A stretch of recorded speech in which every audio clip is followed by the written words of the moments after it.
Hi, this is Zibby Owens, and you're listening to the award-winning podcast, Moms Don't Have Time to Read Books. And speaking of books, I have two of my own books coming out this spring and summer.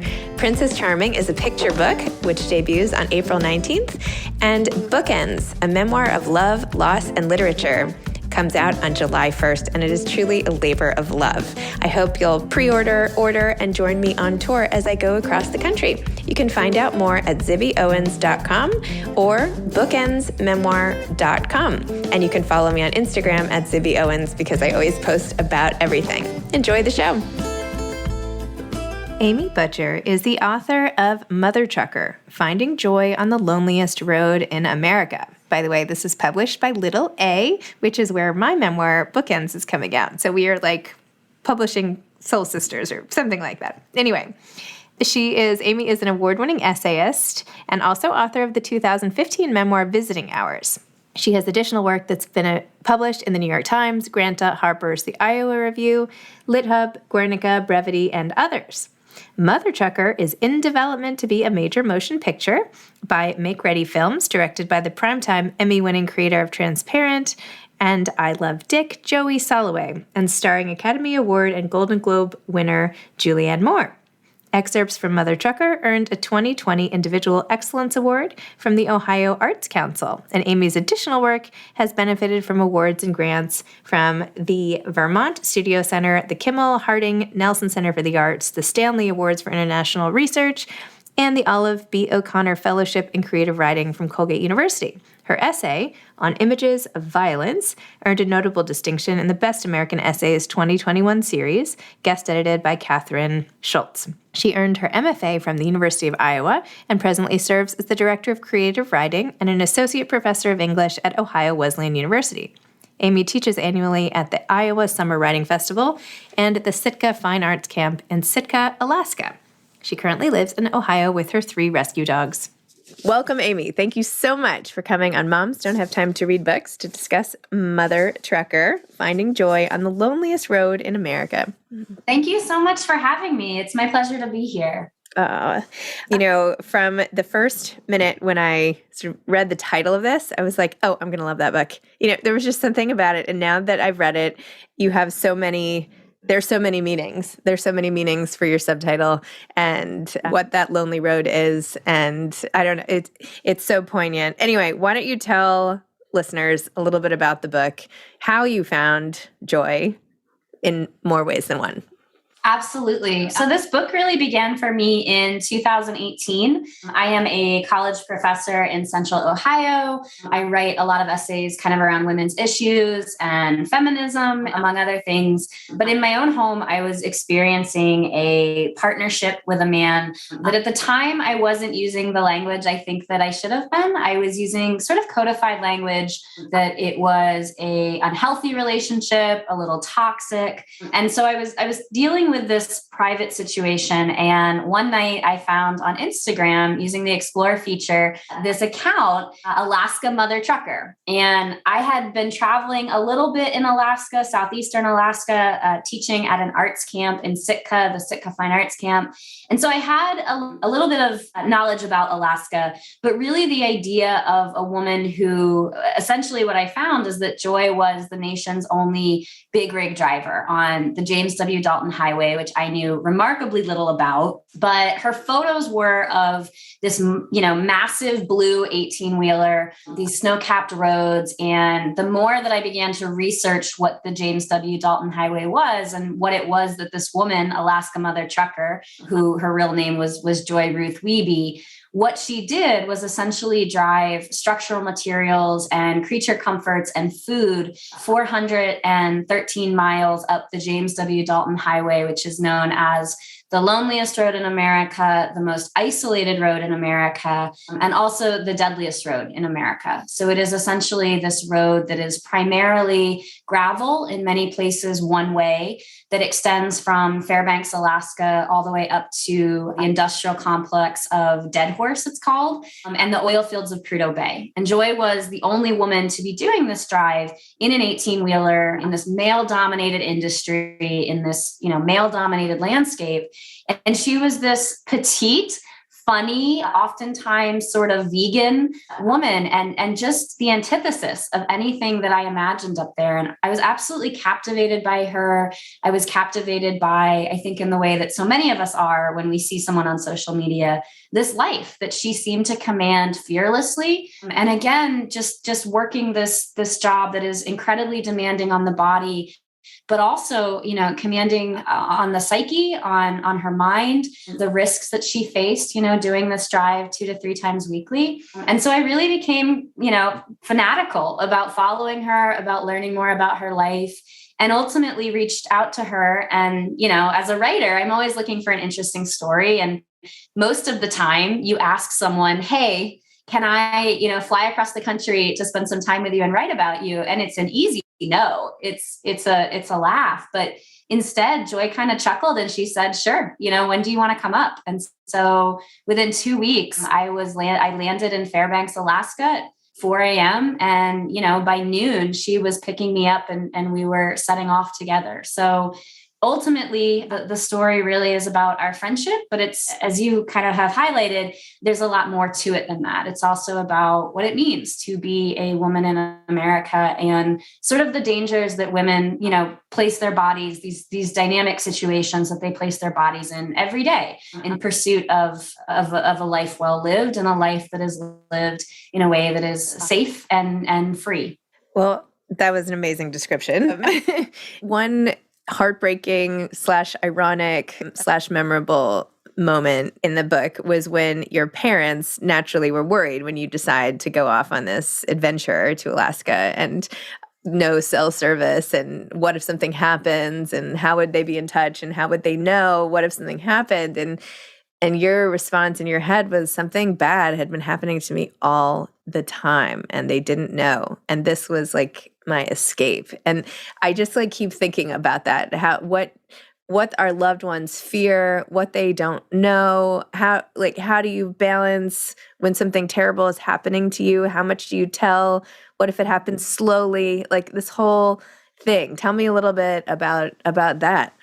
Yeah, thank you. That's such a smart observation. And the more research that I did, hoping that I could relieve some of these fears, to tell one's family, hey, I'm embarking on this trip across the country to meet essentially what is a stranger from the internet, and then to take off in her truck up the deadliest highway in America, where, as you said, there is no cell phone service, there is no Wi-Fi.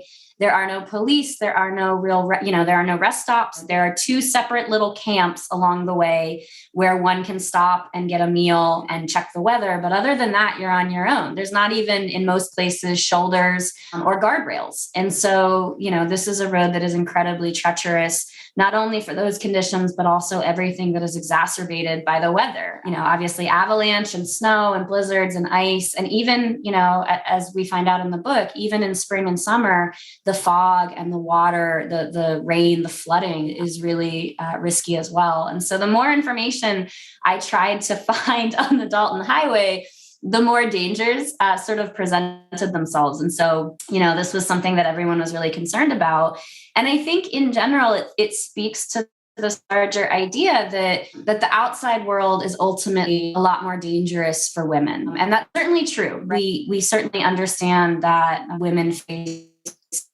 But what was really difficult for me is that there was this abundance of concern about the risk that I was facing by putting my body out in the world. And here I was in this relationship that I didn't know how to talk about it. I didn't know how to confide in others that this partner that I had been with at that point for several years, his behavior was escalating in such a way that he was physically, backing me into corners, physically intimidating me, screaming and yelling at me until I'm on the floor, sort of cowering, protecting my head. There's one moment that I write about in the book where we kind of took our first road trip out west and we were camping in Mesa Verde. And it was our first night and I was elated to be on this trip with him.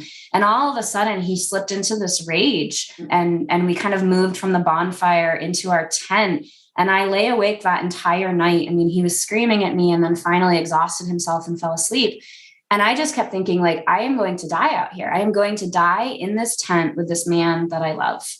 And I did not know how to talk about that. I come from a background in which I have not personally witnessed violence in the home in this way. And I use physical intimidation and I use verbal abuse as a form of violence. I knew remarkably little about domestic violence. And so in my head, as a educated, 30-year-old woman who considered herself a feminist, I thought that domestic violence, that abuse really only warranted that term if it was, I talk about sort of this like hierarchy that, because he was not outright hitting me, I didn't have the right to be afraid or to be concerned about my safety, that felt frivolous or melodramatic. And so, I was in this relationship with this man who I talk about this in the book. He was a teacher of young people. He was a lover of the arts. He was really the brightest and the sweetest person in any given room. And yet within the confines of our own home, I felt absolutely terrified by this behavior that was escalating. And, our culture does not talk about this, and it doesn't talk about the way that domestic violence so often builds in this way. I think in the last few months, there's, a lot of renewed interest. I'm thinking specifically surrounding the murder of Gabby Petito. I'm thinking of specifically the incredible series Made, the adaptation of Stephanie Land's book, which does, such amazing and intricate work in exploring, I think, the nuance of these social systems that ultimately failed her. But also what I so love about that work is the way in which she evidences this is, a fist against the wall. This is a building of behavior that doesn't immediately strike so many of us as domestic violence, but is. And so, ultimately it was this paradox of I'm doing this thing that everyone is so concerned about my safety, but really, and the research backs this up, women are at greatest risk in their own spaces, in their homes with, unfortunate partners. And that was certainly what I was experiencing and really had no way of addressing it or even calling it again what it really is. Well, what you ended up doing was like the ultimate escape, right? To go from cowering in the corner to basically flinging yourself into the universe and driving on this desolate road. It's so perfect, really, right? It's almost like fiction, right? It's like what you should, it's just perfect. But then, and as you point out in the book, and then of course I went on this big like Instagram deep dive into Joy's account and you finding out and like, oh my gosh. And then it was so tragic that so you become like BFFs with Joy immediately. And she's so nice and welcomes you there. And like, she's so open to this and you're so open and you have this whole amazing relationship. And then so talk about what happened then. Yeah. So we did this trip. This was April of 2018. And it sounds insane to say that I flew across the country and suddenly I am so close to this woman, but there's something about the nature of being in an intimate space, I think, with another woman. And the Dalton Highway, is again, this really treacherous road. And Joy had warned me that it would take us, 14 to 16 hours at minimum if we hit ideal weather to do the drive up to the oil fields of Prudhoe Bay and the industrial complex of Deadhorse and warned me, if we hit anything, if we hit fog or rain or snow or ice or a blizzard, which we did, it can take us days. The road just shuts down. There is not the infrastructure up there or the support to adequately clear the road. And so, I didn't know what to expect. And I think you're right. In many ways, it made both of us so incredibly open to the experience and to getting to know each other. I did an interview a few months ago in which a woman kind of laughed about, Susan Orlean, the wonderful writer, has this quote about if you really want to get to know someone, put them in a car. And I had never heard that before, but it was so true. There's just this openness where the landscape is beautiful, but you're looking at it for, 14, 16 hours. And so our conversation, began around what is it like to drive this road? What is it like to be the only woman, performing in this way, working this job that is otherwise male dominated? And ultimately, the conversation came down to what it means to be a strong woman and what our society sort of holds up as a symbol of strength. And so for Joy, she began to talk about, she loved the highway. She was deeply religious and she believed that she felt closer to God up there, that everything else kind of was drowned out and she could just feel very close to that God. And that wasn't something that I necessarily shared, but it was such a beautiful, pristine environment that it was hard not to feel that. And she was very convicted that we had been brought together on purpose. And she kept saying, I mean, it really was a refrain of our trip. God brought you to me. God brought you to me. We are soul sisters, and you're going to tell my story.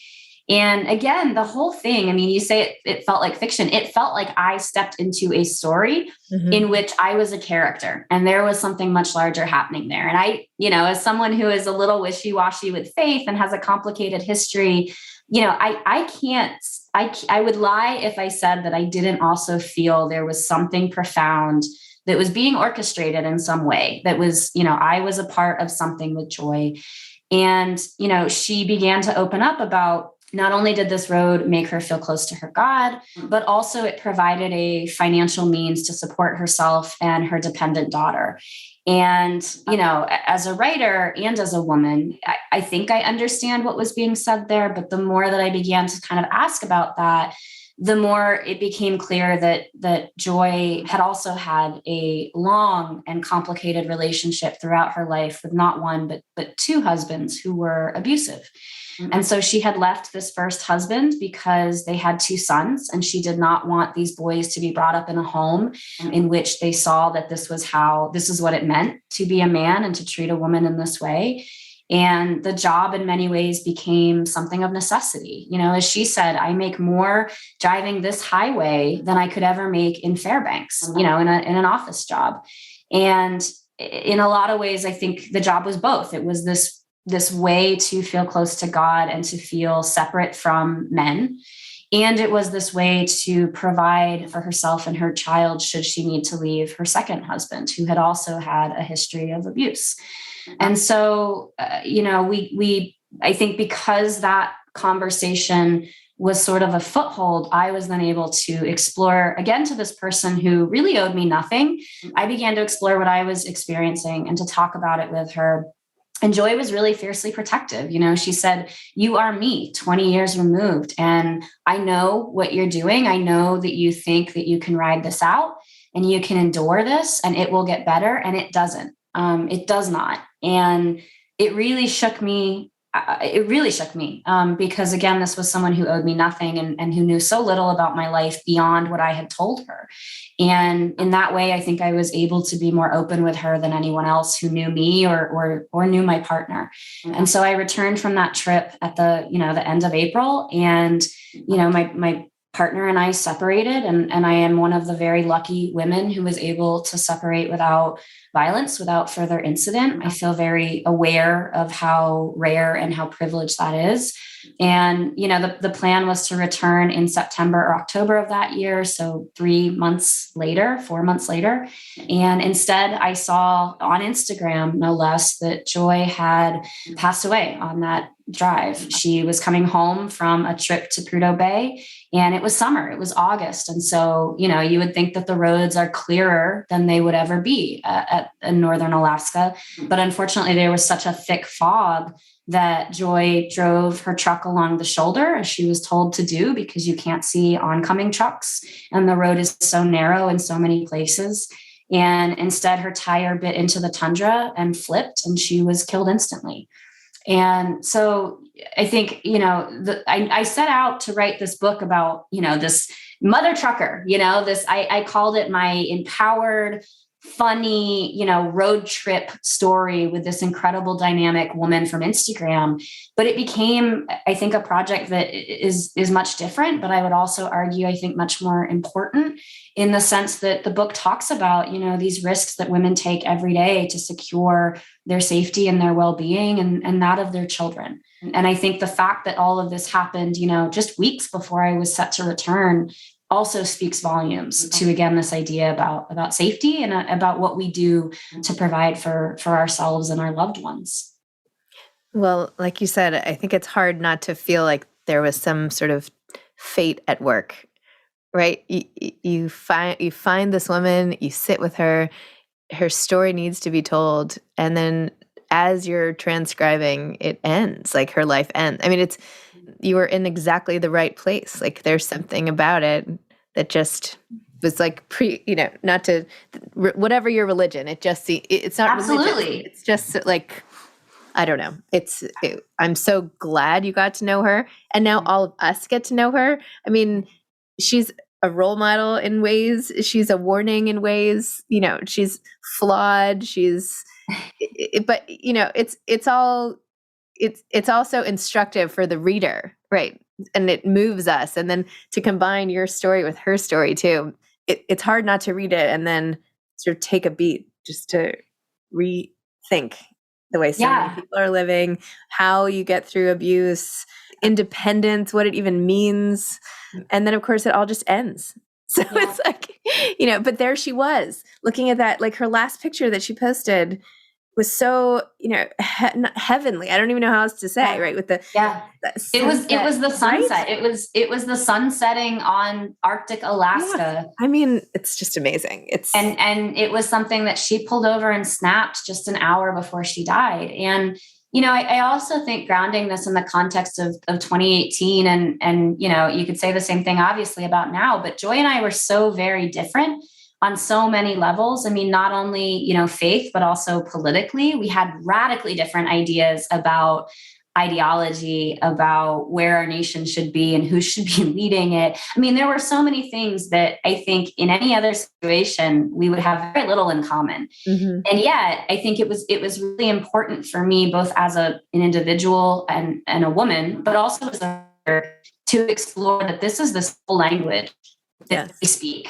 So many speak, and so many women speak and are not able to voice aloud, right? I think one of the things I was really cognizant of in trying to write about this, at the end of the day, Joy and I are two white women, and we are, rumbling around in this truck on this built up, industrious road through a state that has consistently one of the highest rates of domestic violence in the country. And it's largely perpetuated against Indigenous women and women of color. And so I think also trying to grapple with that, with like the privilege that is being able to sit in this truck and talk with this woman openly and even be believed when finally I tell someone what I'm experiencing, is something that I think for me as an educator and someone who works with women specifically here at a college in Ohio, I'm just very aware of how even credibility is in many ways like a currency and a power that I have that so many women do not have. And so, to the extent that it's possible, I really wanted this book to examine sort of all of those complex issues and absolutely be something that's, people, regardless of what it is you believe in any capacity, can see some aspect of yourself or a loved one in. And how did you then regroup after this whole thing? I mean, what happened when you found out about Joy? What were the next steps? How did you get back into life and regroup and trust again? And, how do you rebuild essentially? Yeah. I mean, as a writer, I'm always aware when I'm saying something that sounds scripted, but I really mean it when I say that I honestly believe that Joy saved my life. I think had I not met someone and been able to confide openly in what I was experiencing and the way in which it was escalating, Joy looked at me quite frankly and says, "It does not get better; it only gets worse." Mm-hmm. And you're sticking it out because you think that you see how loving this man can be. You see the moments of tenderness and kindness. You see the fact that he's grappling with his own behavior. But at the end of the day, you are still afraid in your own home. Mm-hmm. And you are being made to feel small and weak and feeble. And you're none of those things. And, I don't know what to do with the fact that I met Joy. She told me these things. It caused me to abruptly change the path of my life. And then she died. And I, for a while, I did not know how to proceed with this book. In terms of my day-to-day, I knew instantly I had to fly back to Alaska. I had planned to, as I mentioned, go up in September, October, and do the drive with her again. As a writer, you want to spend as much time with your subject as possible. I wanted to see the road in a different environment. We had been calling and texting almost daily, certainly weekly, in the months between April and her death in August. And so, I had planned to go back in September, and instead there I am on a plane at the end of August going to attend her funeral. And it was devastating. It was crushing. I also was able, however, in those moments to meet other women that she had inspired and helped. I was by no means an exception to the rule. Joy really was this kind, open, helpful, generous person with everyone she met. And I was able to forge this incredible friendship with her best friend from childhood. And the stories that I was told even then, Joy is like bending paper clips to make a retainer for her friend because her friend's parents couldn't afford, orthodontics. And so Joy is doing her best to help her friend. Like these stories they're cute, but they also speak to character and to who someone has been all along. And while I was there for this funeral, I found out that there is something called a trucking convoy, a memorial trucking convoy, that when someone who is a beloved part of the Dalton Highway dies on the Dalton Highway, the truckers that are available meet together in Fairbanks in a transport company parking lot, and then proceed to drive up to the start of the Dalton Highway, specifically this small town called Fox. And so that was a week later, and I extended my trip and I stayed because I wanted to pay tribute to her in this way that everyone else that she worked with and loved was paying tribute to her. And so I was lucky enough to be able to kind of sneak my way onto a truck with another trucker and sit in an 18-wheeler as we drove up the highway to the start of the Dalton Highway. And, it was something like 100 18-wheelers creeping through downtown Fairbanks with police and escort cars blocking off the road. And, all of Fairbanks was out on the side of the road in lawn chairs, clapping and, trying to get truckers to honk. And it was just so utterly profound. And I felt so grateful to get to be a part of that sort of cultural moment too, and what it means to Alaskans when someone dies on that road serving really what is ultimately all of America, because she's supporting, the oil fields that keep America in many ways running. And so it was just profoundly powerful. And really from that moment on, it has been my mission to help other women, to work to educate young women, especially about what domestic violence sort of looks like. And again, trying to, as much as possible, move us away from this conversation where abuse is only physical, where it is only, battering. I mean, there are so many ways, and this is a crushing thing to say, but there are so many ways to abuse another person, and none of them are permissible. And I think our society holds up this worst case scenario, and it is a worst case, but there are so many things that happen so often before that. And I really feel like it is my life's work and in Joy's name to do that work and help other women in the way that she helped me. And how do you feel now? How do you feel now? You've had this whole profound experience. Now your book is out. It's going to be a movie, right? Isn't it? Yeah, I mean, we're a little caught up in COVID snags, but yeah, I mean, we had Julianne Moore sign on to play Joy and Beanie Feldstein to play me and Joey Soloway directing. And it's hard to say what's going to come of it. I think it's in many ways a risky project in the sense that it's no Marvel movie that all of America will necessarily go see, but I think it's a profoundly important story. Yeah, I mean, I honestly feel really lucky. I have always felt, the first thing I said to my parents when Joy dropped me off back at the hotel in Fairbanks after our drive was, I said, I am part of something. There is something at work here, and I am just a messenger of some sort. I am just the scribe, because none of this has felt like something that I have been anything other than a witness to. And again, I think for someone who is not religious, it sounds ludicrous, but it's true. And I have heard, the book came out November 1st. I have heard from hundreds of women, and, individuals who relate to some aspect of this story, who see some aspect of themselves or someone they care about in our story.